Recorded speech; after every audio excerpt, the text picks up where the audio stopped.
जी बेटे, नेक्स्ट हमारा अब क्वेश्चन नंबर 12 है जिसको हमने सॉल्व करना है 10.2 एक्सरसाइज का। और आपके स्क्रीन पे क्वेश्चन नज़र आ रहा है। If alpha beta gamma are the angles of triangle ABC, then show that cot beta by 2, cot alpha by 2, cot gamma by 2 की जो एडिशन है वो इक्वल है इन सब की मल्टीप्लिकेशन के।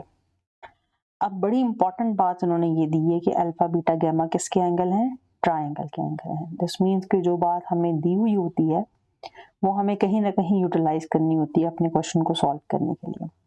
सो बेटे स्टार्ट करते हैं अपना क्वेश्चन। सोल्यूशन के लिए सबसे पहले जो गिवन इंफॉर्मेशन है उसको इस्तेमाल करते हैं। अल्फा बीटा गैमा अगर ट्राइंगल के एंगल्स हैं तो हम ये जानते हैं ट्राइंगल में एंगल्स का सम, इंटीरियर एंगल का सम होता है 180 डिग्री के। ठीक हो गया। उसके बाद हमें वैल्यू फाइंड आउट करनी है beta by 2, alpha by 2, gamma by 2 की। दिस मीन्स हमें पूरी इक्वेशंस को डिवाइड कर देना है 2 से।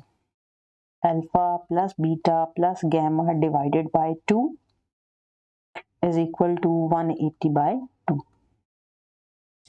हम सेपरेट कर सकते हैं इन तीनों एंगल्स की वैल्यूज को। Alpha by 2 plus beta by 2 plus gamma by 2 is equal to 180 divided by 2 is 90 degree. अब जब हम पढ़ रहे थे क्लास में साइन के, कॉस के, टैन के एंगल्स की एडिशन या सब्ट्रैक्शन के हवाले से फॉर्मूलाज, तो बच्चों दो एंगल्स की एडिशन या सब्ट्रैक्शन पे फॉर्मूला ओपन होते हैं। तो हम दो एंगल रखते हैं लेफ्ट हैंड साइड पे और एक एंगल शिफ्ट कर देते हैं राइट हैंड साइड पे। So alpha by 2 beta by 2 को हम रखते हैं लेफ्ट हैंड साइड पे और गैमा को शिफ्ट कर देते हैं राइट हैंड साइड पे। गैमा को शिफ्ट कर देते हैं राइट हैंड साइड पे। अब बेटे आपने अप्लाई करना है क्वेश्चन को देखते हुए कॉट, लेकिन कॉट का डायरेक्ट एंगल्स की एडिशन या सब्ट्रैक्शन का फॉर्मूला हमें नहीं याद होता, ये हमें नहीं आता। हमें तो बेसिक ट्रिग्नोमेट्रिक के आते हैं, साइन कॉस टैन। तो क्योंकि cot is a reciprocal of tan तो हम बोथ साइड पर टैन अप्लाई कर देते हैं ताकि हमारे क्वेश्चन की रिक्वायरमेंट के मुताबिक हम अपने आंसर्स को लेकर आ सकें। So tan alpha by 2 plus beta by 2 is equal to tan 90 minus gamma by 2, 90 minus gamma by 2। Right hand side को हम सॉल्व कर लेते हैं अलाइड एंगल जैसे। हम खैर फार्मूला भी लगा सकते हैं लेकिन राइट हैंड साइड क्योंकि 90 का मल्टीपल बन रहा है तो हम जल्दी से आसानी से इसको सॉल्व कर सकते हैं। कैसे?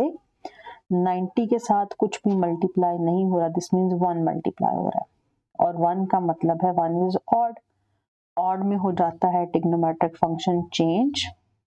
अगर हम क्वाड्रेंट काउंट करते हैं तो बेटे ये बनता है फर्स्ट क्वाड्रेंट और फर्स्ट क्वाड्रेंट में tan की वैल्यू होती है पॉजिटिव। सो पॉजिटिव लिखने की जरूरत नहीं, अगर आप लिख भी देते हो तब भी कोई हर्ज नहीं है और अगर नहीं लिखते कोई बात नहीं।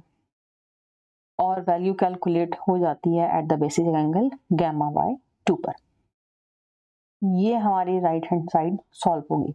लेफ्ट हैंड साइड के लिए हम यहाँ पर जो tan alpha by 2 tan beta by 2 है इस पे हम फॉर्मूला अप्लाई करते हैं। फॉर्मूला कैसे अप्लाई करेंगे आप? tan ऑफ फर्स्ट एंगल यानी कि tan alpha by 2 plus tan of second angle यानी कि बीटा बाय 2 डिवाइडेड बाय 1 माइनस, न्यूमरेटर में अगर प्लस आए तो डिनोमिनेटर में माइनस आता है, अगर न्यूमरेटर में माइनस आए तो डिनोमिनेटर में प्लस आता है। tan beta by 2। Left hand side पे आपने tan अल्फा प्लस बीटा की तरह का फॉर्मूला अप्लाई कर दिया। अब क्योंकि आपको सारे आंसर्स चाहिए in a form of cot तो हम जानते हैं cot is a reciprocal of tan, cot theta is a reciprocal of tan। तो हम tan की हर वैल्यू को चेंज कर सकते हैं कॉट की फॉर्म में। कैसे? रेसिप्रोकल लेते हुए 1 by cot alpha by 2 plus 1 by cot beta by 2 divided by बाय 1 minus 1 by cot alpha by 2 into 1 by cot beta by 2, और राइट हैंड साइड हमारी पहले ही सिंप्लीफाइड फॉर्म में है कॉट गैमा बाय 2। अब बेटे आप देख रहे हो कि न्यूमरेटर डिनोमिनेटर में बन गई हैं फ्रैक्शंस फॉर्म। फ्रैक्शंस फॉर्म को सॉल्व करने के लिए हमें लेना पड़ेगा एलसीएम, और एलसीएम लेने के लिए हम न्यूमरेटर और डिनोमिनेटर का अलग अलग एलसीएम ले लेते हैं, सॉल्व कर लेते हैं। न्यूमरेटर का भी एलसीएम होगा cot alpha by 2 cot beta by 2, और डिनोमिनेटर का भी एलसीएम होगा cot alpha by 2 cot beta by 2। LCM लेते हुए हम अपने क्वेश्चन को सॉल्व करते हैं यहाँ से।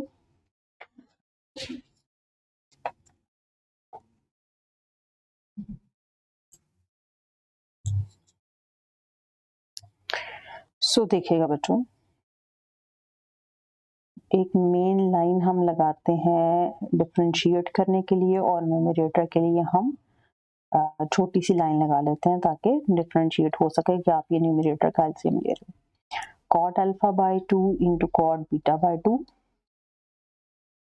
फर्स्ट वैल्यू में कॉट अल्फा है, बीटा वैल्यू मौजूद नहीं है, तो बीटा आप मल्टीप्लाई कर दोगे न्यूमरेटर से। इसी तरह सेकंड फ्रैक्शन में कॉट अल्फा बाय 2 नहीं, divided by cot alpha by 2 cot beta by 2 is a LCM। और इसी तरीके से बेटा फर्स्ट वैल्यू क्योंकि 1 है, 1 के नीचे कुछ भी डिवाइड नहीं हो रहा, तो एलसीएम वाली वैल्यू 1 से मल्टीप्लाई हो जाएगी, तो it become cot alpha by 2 into cot beta by 2 minus 1 is equal to cot gamma by 2। अब बेटे न्यूमरेटर डिनोमिनेटर में एक ही जैसी वैल्यू मल्टीप्लाई और डिवाइड हो रही है। अगर आप इसको रेसिप्रोकल फॉर्म में लिखते हो, या फिर ये कह सकते हो कि एक ही जैसी वैल्यू डिवाइड हो रही है न्यूमरेटर डिनोमिनेटर में, तो डायरेक्ट भी कैंसिल आउट की जा सकती है। Now remaining values are cot beta by 2 plus cot alpha by 2 divided by cot alpha by 2 into cot beta by 2 minus 1 is equal to cot gamma by 2।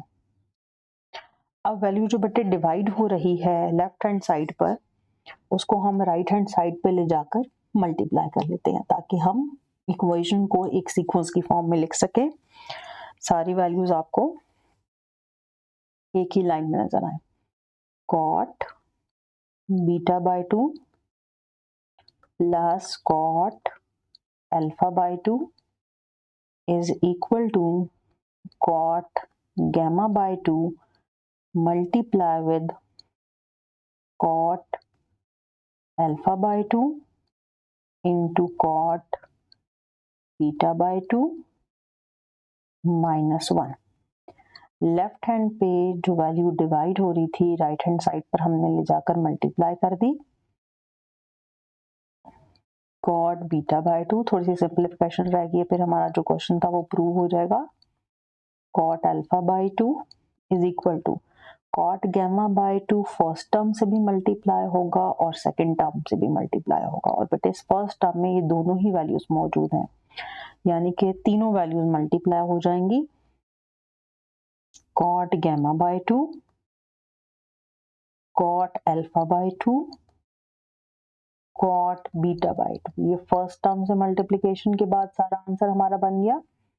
Minus 1 से जब आप multiply करोगे cot gamma by 2 तो it become cot gamma by 2।